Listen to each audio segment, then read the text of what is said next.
안녕하세요. 김희훈입니다. 우리가 지금까지는 주로 인공지능 일반에 대한 윤리적인 이슈들을 많이 얘기했었는데, 최근에 생성 AI가 나오면서 그 인공지능의 활용이 전문가뿐만 아니라 일반인들에게도 많이 활용이 되고 있고, 그래서 이 기존의 윤리는 개발자나 그것을 사용하는 사람으로서의 윤리적인 이슈였는데, 이제는 사용과는 약간 다른 그 생성 AI를 활용해서 그 이상의 것까지 할 수 있기 때문에 조금 더 다른 측면의 문제들이 있을 수 있거든요. 그래서 우리가 거기서 조심해야 될 것들, 이런 것들이 당장 필요한 알아야 될 것들로 부상이 되고 있어서 그런 것들을 조금 알아야 될 것 같습니다. 그래서 오늘 다룰 문제는 생성 AI의 를 활용하는 데 있어서 윤리적인 문제들을 어떻게 우리가 피해가거나 잘 보완할 수 있는지 그런 것들을 얘기를 해보도록 하겠습니다. 자, 화면 공유를 일단 하겠습니다. 네, 슬라이드 쇼를 켜도록 할게요. 네, 지금 보이시죠? 생성 AI 활용 연구 윤리 이렇게 붙여봤는데요. 일단 여기 연구 윤리가 기본으로 들어가긴 하지만 꼭 연구가 아니어도 활용하는 데 있어서 윤리 이렇게 생각을 하시면 되겠고요. 그리고 이제 연구라는 거는 보통 이제 대학원 그리고 이제 대학생들도 이제 교수님들과 함께 할 수도 있고 또 연구소에서도 할 수 있고 이렇게 할 수가 있는데 그래서 조금 더 넓게 다뤄보도록 하겠습니다. 자, 차례를 이렇게 해볼 텐데요. 첫 번째 생성 인공지능의 특징을 좀 알아야 우리가 어떤 것들을 조심해야 되는지, 어떤 특징들이 있으니까 이런 건 이렇게 활용을 하고 이런 건 이렇게 조심해야겠다라고 알 수가 있기 때문에 그런 것들을 살펴보고요. 두 번째는 연구윤리의 기본 정신. 굉장히 상투적인 얘기 같은데 기존 연구윤리의 이제 기본적인 요소들이 있습니다. 그런 요소들이 생성 AI에도 그대로 적용이 될 수가 있는데 적용이 되면 그게 또 기존의 연구 윤리에서 나온 내용들과는 조금 다른 그런 내용들이 나오거든요. 그래서 그런 걸 살펴보고 세 번째 생성 AI 윤리 이슈에 대해서 우리는 어떻게 대처를 해야 되는지 사실 이것이 오늘 우리가 이 얘기를 하는 목적이기도 합니다. 그리고 마지막으로 생성 AI를 활용하는 연구 요소들인데 여기서 자꾸 제가 연구라는 말을 집어넣지만 생성 AI를 활용하는 것 자체가 연구적인 요소들이 있기 때문에 이렇게 제가 붙여봤다는 거 참조를 해주시고요. 뭐 나이나 직업이나 그런 거 여러분이 나중에 사회 나가서 그 가질 직업이나 여러분이 할 일들, 직종이라던가 여러분이 할 일들과 그것과 상관없이 다 적용이 되니까 그렇게 감안하시고 예, 들으시면 될 것 같습니다. 자, 일단은 생성 인공지능의 특징을 잠깐 보시면, 우리가 수업 시간에도 하지만 기존 기계학습 및 인공지능은 데이터가 일단 있고, 그 수집을 해가지고 모델을 만들고, 근데 모델을 만들기까지는 여러 가지 작업이 있지만, 그거는 이제 수업 시간에 우리가 따로 하잖아요. 그렇게 해서 분류면 예측을 하도록 하는 이제 그런 목적을 가지고 있는데, 생성 AI 같은 경우는 같은 AI이긴, 인공지능이긴 하지만, 조금, 목적이라고 해야 될까요? 약간 방향성이 약간 다릅니다. 생성 AI는 다음에 나올 내용을 맞추는데, 주안점을 두고, 개발이 됐고요. 그래서 생성이라는 말을, 인공지능에 붙인 것이죠. 그래서 뭔가를 생성해야 되기 때문에 정확성보다는 약간 창의성 쪽에 주안점이 맞춰져 있습니다. 그래서 새 콘텐츠를 만들어낸다라는 특징을 가지고 있기 때문에 때로는 그 없는 정보까지도 섞어서 생성이 되는 이게 어떻게 보면 장점이기도 하고 단점이기도 한데 정확성을 필요로 하는 작업에서는 인공지능이 좀 정확도가 있어야 되는데 창의성이 너무 많아버리면 문제가 되겠죠. 그래서 생성 AI를 활용하면서 생겼던 문제 중에 하나가 환각의 문제였는데요. 이 홀루시네이션이 문제가 됐는데 이거를 완화하는 방법들은 이미 많이 나와 있습니다. 그거 잠깐 우리가 짚고 넘어가면 챗 GPT와 같은 생성 AI 특징이 대화형이고 응답을 생성하기 때문에 특히 여기서 대화형이라는 점을 좀 보시면 대화형이기 때문에 한 번 입력을 했을 때 출력이 나오면 끝이 아니고 그 출력에 대해서 "이러이러하게 고쳐줘." 라든가 "이건 나는 이렇게 하고 싶고 이걸 이렇게 제안하겠다."라고 하면은 그거에 맞게 해 준다는 특징이 있습니다. 그래서 그런 점들 좀 생각을 하시면서 환각을 완화할 수 있다고 생각을 하고요. 요 환각 완화라는 거는 그냥 환각이 나오면은 뭐 좋은 거는 소설 이런 거죠. 하지만 우리가 뭔가 공식적이거나 뭐 과제를 하거나 논문을 내거나 이럴 때에는 이 환각은 사실이 아닌 점들을 반영하기 때문에 굉장히 연구 윤리에 있어서 문제가 되고 이거는 논문으로서 성립이 안 되는 과제로서 성립이 안 되는 거기 때문에 좀 조심해야 할 필요가 있습니다. 자 그래서 홀리시네이션을 완화를 하는 방법은 이게 단순히 정확성을 챙긴다 뿐만 아니라 연구 윤리가 사실 점점 전 세계적으로 굉장히 중요해져 있고 이것이 인제 법적인 문제이기도 하기 때문에 우리가 요런 점들을 좀 신경을 쓰면은 좋을 것 같습니다. 그리고 요 아래에 제가 맥락 인식이라고 해 놨는데 이 생성 AI를 여러분이 아마 다 활용해 보셨겠지만 맥락을 인식을 합니다. 아까 제가 앞쪽에서 얘기한 "이런 것들에 대해서도 뭐 어떻게 해 줘."라고 하면은 그렇게 그 맥락을 이해를 하는 완전히는 아니겠지만 이해를 하거든요. 그래서 이해를 못하면 다시 또 말을 걸어서 이게 대화형이기 때문에 고런 식으로 학습을 시키고 개선을 할 수 있다는 점. 그래서 환각을 완화를 못한 이유에 대해서 "이건 생성 AI가 원래 hallucination이 있으니까 못했습니다."라고 하는 것은 더 이상 변명이 될 수 없다. 라는 점을 기억해 두시면 예 좋을 것 같고요. 여기 지금 약간 글씨가 가려졌는데 예 크게 상관은 없을 것 같습니다. 자 일단 우리가 연구윤리 넘어가기 전에 인공지능 구성 단계를 조금 알 필요가 있어요. 요거는 우리가 수업 시간에 따로 좀 다루기도 하지만 다시 한번 훑고 지나가겠습니다. 자 인공지능 구성 단계는 주어진 데이터를 바탕으로 그러니까 주어졌다는 것은 그냥 주어지는 게 아니라 인제 데이터를 수집을 해 가지고 이제 마련됐다라는 의미고요. 기계학습을 통해서 모델을 훈련해서 예측을 하는 것이 목적이죠. 자 그렇게 해서 여기 보시면은 데이터를 수집해서 데이터 전처리라는 게 굉장히 사실은 별거 아닌 것 같은 뉘앙스를 이렇게 좀 단어가 그렇지만 실제로는 가장 중요한 부분이고 여기서 윤리적인 이슈들이 많이 나오죠. 데이터 라벨링, 편집, 청소, 정리를 어떻게 하느냐에 따라서 데이터가 달라지고 그 달라진 데이터를 기계학습하는 과정에서 거기에 녹아져 있는 편향이라든지 여러 가지 관점이라든지 그런 것들이 증폭이 되기 때문에 요런 과정들을 좀 아시면 어디서부터 조심해야 되는지를 알 수가 있습니다.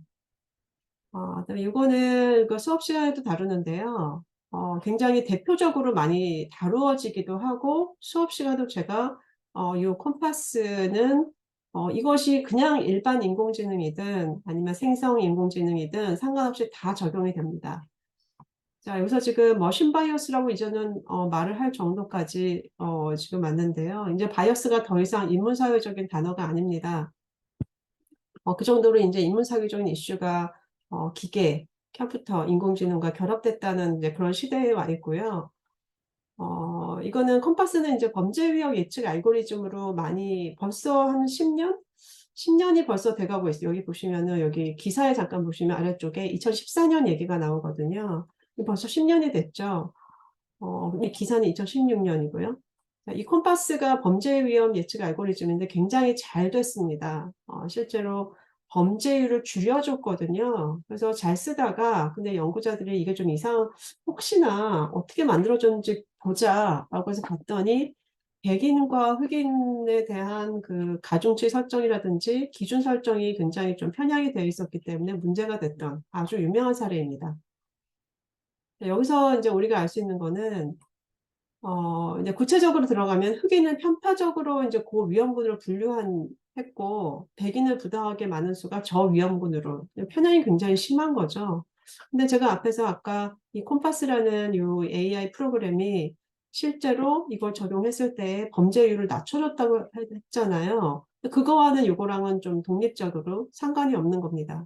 아무리 결과가 좋았다 할지라도 그 뒤에 이게 편향성이 있어서 특정한 그룹의 사람들이 어, 그, 어, 좀 부당하게 피해를 입게 되는 사례가 있는 거죠. 그래서 우리가 어떤 도구를 사용하거나 어떤 정책을 펴서 그 결과가 좋았다. 그럼 그걸로 끝이 아니고 그 뒤에는 이전에 피해받지 않았던 피해받는 사람이 있을 수도 있다는 점을 이제 간과해서는 안 되는 거고요. 이제 그런 점들은 사실은 기계나 컴퓨터나 인공지능을 만 해서는 안 되는 거구나. 우리가 생각해봐야 될 지점이 있는 것이고, 그런 것들을 이제 간과하게 되면 이 인공지능이나 뭐 기계나 컴퓨터가 제대로 활용되지 않고 있는 것이고, 그래서 공학과, 인문사회, 그리고 이제 일반 다른 과학들이 함께 좀 협동을 할 필요가 있는 부분들이 그런 부분들입니다. 이 부분은 수업 시간에 많이 다뤄서요. 좀 지나가도록 하고요. 근데 이제 여기서 우리가 그 생성 AI도 마찬가지인데, 이렇게 지금 편향이 나온 이유는 데이터 자체도 아마 백인이랑 흑인이랑 좀 다를 거고요. 그다음에 이 데이터들을 가지고 분류를 해서 이제 기계학습을 시키는데, 분류를 할 때에 흑인을 이제 그 위험군으로 분류한 그 데이터가 많았던 거죠. 그래서 우리가 데이터가 그만큼 중요하다는 얘기를 여기서 짚고 넘어가야겠습니다. 그다음에 얼굴 인식 AI. 자, 앞쪽에서는 이렇게 분류하는 거였고 여기서는 얼굴 인식 AI 편향이 있는데 여기 지금 제목 잠깐 보고 넘어가시면 facial recognition 얼굴 인식은 정확하다. 만약 당신이 화이트 가이라면 백인이라면 지금 아까 앞쪽에서 얘기했던 이제 그런 것들이 이미 뉴욕타임즈 이런 것들이 실린 지가 벌써 6년이 넘어갑니다. 이제 우리나라는 조금 논의가 좀 뒤늦게 됐는데 벌써 논의가 많이 됐고 지금 많이 발전이 되고 있고요. 그런 만큼 우리가 인공지능이든 생성 AI든 그거를 활용할 때에는 이런 가능성을 염두에 두고 우리가 인간으로서 수정을 해야 되는 것이지 그 AI가 굉장히 좋은 성과를 내니까 그것에 그냥 맡기면 안 된다는 것이 사실은 가장 중요한 지점이라고 할 수 있습니다. 그 다음에 제가 지금 전 세계적으로 굉장히 중요해져 가고 있다 이런 말씀을 드렸는데 우리나라에서도 이제 국가 인공지능 윤리 기준이 나와서 이것이 나온 이유는 우리도 윤리적인 요소를 좀 중요하게 해보자 이런 거가 아닙니다. 굉장히 이제는 실질적이고 국제적인 지금 파워 게임 안에 있고요. 인공지능이. 근데 여기서 인공지능 윤리 지금 생성 인공지능 우리가 얘기하고 있지만 생성 인공지능도 마찬가지입니다. 이런 것들이 앞서 가야지만 그 기술을 개발할 때 문제가 없기 때문에 그런 문제가 있으면 사실은 전 세계적인 AI 그 전쟁에서 뒤처지는 거거든요. 그래서 요즘은 국가에서 그런 점들을 많이 신경을 쓰고 이런 것들을 네, 하고 있습니다. 네. 이제 국가만 그런 건 아니고 이제 AI나 생성 AI를 개발하고 활용하는 요즘은 사실 생성 AI를 활용해서 뭐 어플도 만들고 이런 것들을 개인 차원에서 하기 때문에 거의 모든 기업뿐만 아니라 모든 사람에게 다 적용이 된다고 할 수 있겠습니다. 네, 이건 수업 시간에도 따로 다루기 때문에 지나가도록 하겠습니다. 자, 여기서 얘기하고자 하는 것은 자, 이 정도로 그 AI를 개발하거나 활용하는 데 있어서 이런 그 윤리적인 요소들을 고려하는 것이 매우 중요하고 이것은 비즈니스에도 국제 비즈니스에도 그리고 이제 국가 정책, 또 세계 정책 그리고 개개인이 뭔가 개발할 때 이게 잘못되면 영향을 받잖아요. 그래서 거의 모든 측면에서 영향을 준다라는 점을 얘기를 드리려고 가지고 왔고요. 그다음에 이건 좀 더 나간 일인데 지금이 2024년이거든요.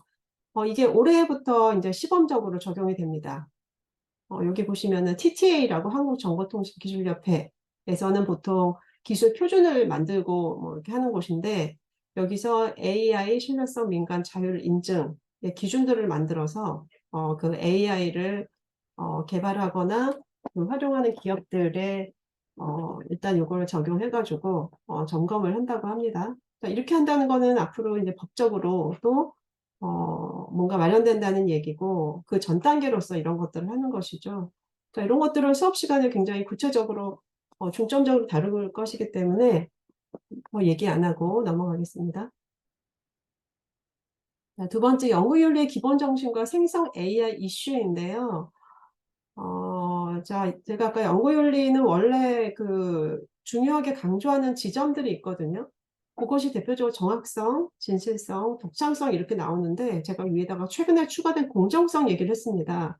이게 최근에 추가됐다는 게 굉장히 재밌는 게 이게 인공지능이랑 관계없이 추가가 된 건데 우연히도 인공지능에서 이 공정성 이슈가 기술 개발할 때 굉장히 중요한 이슈가 최근에 돼가지고 이렇게 딱 맞아떨어지는 이제 그런 점인데요. 아직까지는 연구결리 그러면 정확성, 진실성, 독창성 위주로 많이 이루어져 있지만 공정성이 최근에 연구윤리에서 많이 좀 강조가 되고 추가하는 지금 추세를 보이고 있어서 저도 여기에 같이 추가를 해봤습니다. 정확성은 사실이냐 아니냐라는 이슈고요. 정확성이랑 진실성이 뭔가 되게 비슷해 보이는데 말이 이게 한문이라서 그 의미 전달이 조금 정확하게 이거 분간이 잘 안 됩니다. 근데 또 순 한글로 표현하기도 굉장히 어렵죠. 자, 진실성은 뭐냐 하면 재현성이다. 이렇게 지금 계속 이게 한문이라 가지고 이 어려운데 진실성은 내가 뭐 예를 들면 1, 2, 3, 4, 5단계를 거쳐서 어떤 연구를 했으면 연구 혹은 여러분이 뭔가 했으면 그 다른 사람도 내가 아닌 다른 사람도 그 1, 2, 3, 4, 5단계를 거치고 똑같은 재료를 쓰거나 똑같은 데이터를 쓰거나 해서 똑같이 나오느냐 그것을 다루는 것이 재현성입니다. 재현이란 말은 다시 재자니까 다시 이것이 나타나느냐 그런 뜻이거든요. 그것이 진실성이고 독창성은 어떤 사람의 이제 독창적인 아이디어를 내 것처럼 하면 안 되잖아요. 그냥 지적재산권 문제. 우리나라에서는 주로 많이 다뤄지는 지점이 사실은 독창성이고 이것에 가장 민감한 나라가 우리나라라고 합니다. 이 개인정보 문제 도 있고요. 그다음에 요거는 이제 하나하나씩 제가 살펴보겠습니다. 정확성 이슈는 최근에 어떤 사건이 있었냐면 어, 그 생성 AI에 다음과 같은 그 말을 입력을 해본 거예요. 조선왕조 실록에 기록된 세종대왕의 맥북 프로 던짐 사건에 대해 알려줘라고 했더니 제가 여기 그거 길어서 다 붙이진 않았는데 여러분도 아마 그 생성 AI 꼭 그 유료 쓰지 않으셔도 무료나 아니면은 그 카카오의 그 에스크업 이렇게 추가하셔가지고 하면은 할 수 있잖아요. 이렇게 했더니 그 오픈 AI 챗 GPT에서 세종대왕이 이러이러해서 맥북 프로를 던졌다. 뭐 이런 사건을 이렇게 설명을 했다고 합니다. 이거는 대표적인 아주 환각 사례죠. 정확하지 않은 거죠. 근데 만약에 이게 이런 사건이 있었다라는 것을 여러분이 퍼다가 이것을 만약에 뭐 수업 시간에 발표를 한다 이러면은 이제 정확성 이슈에 걸리는 거죠. 제가 이제 걸린다고 표현을 했지만 이게 뭐 대학 수업 시간에 뭐 발표했을 때는 그냥 조금 창피하고 이게 정확하지 않은데 내가 그냥 옮겨왔구나 창피하다 이 정도로 끝나겠지만 이것들을 공식적인 자리에서 만약에 얘기하게 되면 이제 여러 가지 문제가 생길 수 있기 때문에 굉장히 조심하셔야 되고 정확성의 문제는 어떻게 보면 그것이 연구이건 아니면은 내가 어디에서 발표를 하건 굉장히 아주 기본적인 우리가 좀 지켜야 될 사항이라고 할 수가 있죠. 이게 정확하지가 않으면 그것들을 요즘에는 SNS에서 많이 뭔가 사실들을 퍼나르는데 그런 것들이 많이 퍼지면 잘못된 사실이 퍼지면 이게 가짜 뉴스가 되면은 그것들로 인해서 입는 피해들이 있기 때문에 또 피해를 입히면 피해를 입히는 쪽에서도 이제 법적인 문제가 될 수가 있기 때문에 네, 해야 되고요. 자, 이렇게 환각 사례가 나오는 이챗 GPT의 문장 생성 원리를 보면 학습한 데이터를 토대로 확률 통계적으로 가장 적절한 단어를 선택해서 문장을 재구성하는 겁니다. 그야말로 생성하는 거죠. 그래서 이런 사례 때문에 때로는 그러면 너 이거 지금 얘기한 거 참조 문헌을 한번 가지고 와봐 라고 하면 또 진짜 가지고 옵니다. 근데 막상 찾아보면 그런 참조 문헌이 없고 이 참조 문헌조차도 가짜인 거죠. 자, 그래서 이럴 경우에는 어떻게 해야 되는지는 이제 뒤쪽에 나오긴 할 텐데 그럴 경우에는 이제 스스로 다 사실 인간이 찾아봐야 되는 것이고 인공지능이 인간의 보조자가 되는 만큼 굉장히 도움은 되겠지만 그만큼 그 사실을 확인하는 문제는 인간이 해야 된다는 점. 그래서 결국은 인간이 조금 더 할 일이 어떻게 보면 줄어들었 것 같지만 실제로는 줄어들지 않았다 하는 거고요.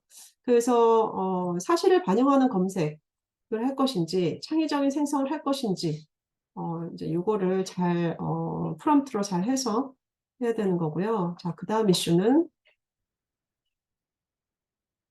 네, 진실성 이슈입니다. 진실성은 아까 재현성이라고 다시 이게 어 어 다시 재현이 되는지를 보는 것인데, 자, 제가 여기서 좀 자세히 써 놨습니다. 재현성이란 기존에도 재현성 이슈가 굉장히 심각했었어요. 그 인제 보통 연구윤리 그러면은 뭐 서베이나 질적 연구나 고런 거 할 때에 질적 연구는 쪼끔 여기서 빠지는 측면이 있긴 하지만 통계적인 어떤 그 서베이를 할 때 재현성이 되지 않으면 인제 그게 뭐 제대로 된 연구로서 인정을 받지 않는 그런 지점이 있었기 때문에 문제였는데, 이게 AI에서도 인제 문제가 됩니다.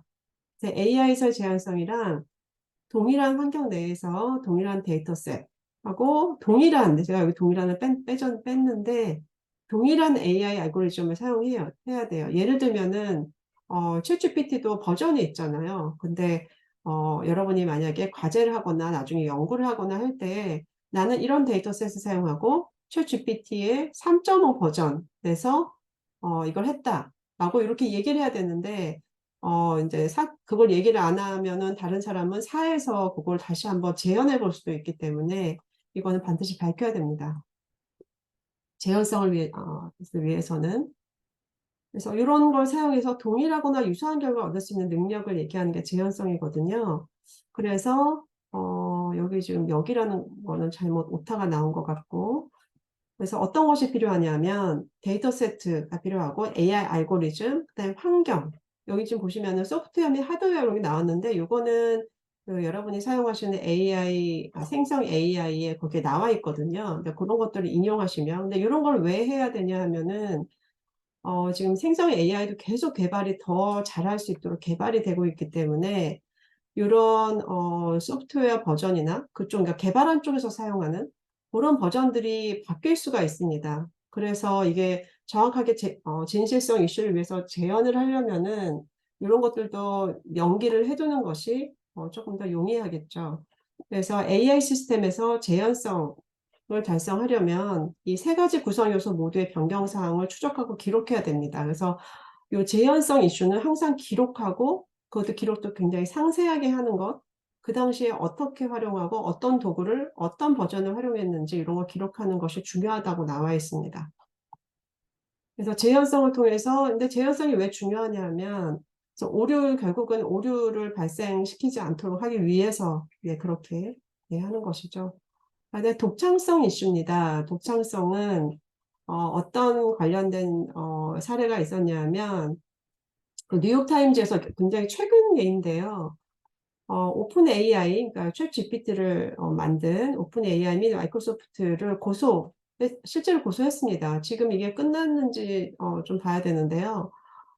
어떤 이슈로 고소를 했냐면 저작권을 침해했다, 그다음에 수익 감소했다. 요거 좀 설명을 드리면, 뉴욕타임즈의 그 신문 기사들이 있잖아요. 근데 이걸 안 봐도 오픈 AI에 "자, 오늘자 신문, 오늘자 뭐 정치면에서 뭐가 어떻게 됐는지 얘기를 해 줘." 하면 다 나오니까요. 근데 오픈 AI가 요런 것들을 답할 수 있는 것들은 뉴욕타임즈의 신문 기사들을 데이터로 가져와서 그걸 가지고 기계학습해서 생성 AI를 만들었기 때문에 사실 가능한 것이잖아요. 그래서 뉴욕타임즈는 본인들이 만든 그 기사들의 저작권을 침해했다고 얘기하고, 이에 따라서 당연히 수익이 감소할 수밖에 없겠죠. 뉴욕타임즈를 더 이상 구독하지 않아도 오픈 AI에서 다 알려주니까요, 뉴스를. 그래서 수익이 감소했고, 그러니까 피해를 본 지점이 분명히 있는 거죠. 그다음에 명예훼손이 있는데, 이 명예훼손은 예를 들면은 뭐 오픈 AI에서 아까 앞쪽에서 환각의 문제, 진실성 얘기할 때 다시 돌아갈까요? 진실성이 아니라 정확성 얘기할 때 환각 문제가 있었는데, 요 환각 때문에 예를 들면 어떤 얘기를 인제 오픈 AI에서 챗 GPT가 해 주면서 "자 이것은 뉴욕타임즈에 의하면 이러이러한 기사가 나왔습니다."라고 했을 때 이것이 환각일 수도 있단 말이죠. 자 그렇게 되면은 사람들은 그 기사를 실제로 뉴욕타임즈의 기사라고 믿는 경우가 생길 텐데 이제 그런 경우에는 뉴욕타임즈가 인제 명예가 훼손된다는 겁니다. 그래서 요 세 가지 이슈로 마이크로소프트를 고소를 했고 그 뒤에 경과를 제가 인제 신문에서 본 바에 의하면 오픈 AI하고 마이크로소프트가 "아 요거에 대응 우리가 그거는 이미 많은 노력을 하고 있다." 인제 이런 식으로 얘기를 대응을 하고 있더라고요. 그래서 여기 보면은 구체적으로는 오픈 AI는 어떻게 대응했냐면 오픈 AI는 이미 소프트웨어를 업데이트해서 다운로드한 기사의 재생산을 줄이고 출처 링크를 제공함으로써 출처로 트래픽을 유도해서 다시 뉴욕타임즈에 들어가게끔 하고 있다라고 이렇게 설명을 했는데 사실은 아까 명예훼손 얘기를 했잖아요. 그 환각 문제가 완전히 사라지지 않았거든요. 근데 사라질 수가 없는 것이 이 인공지능의 특징이 이 생성이기 때문에 그렇습니다. 그러니까 쪼끔 더 창의성에 중점을 맞춘 AI이기 때문에 어쩔 수 없이 이제 고런 지점들이 남아 있는데 오픈 AI에서는 인제 고소를 해서 거기에 대한 대응을 해야 되니까 이렇게 그냥 약간 변명식으로 얘기를 하는데 사실은 완전한 해결은 될 수가 없죠.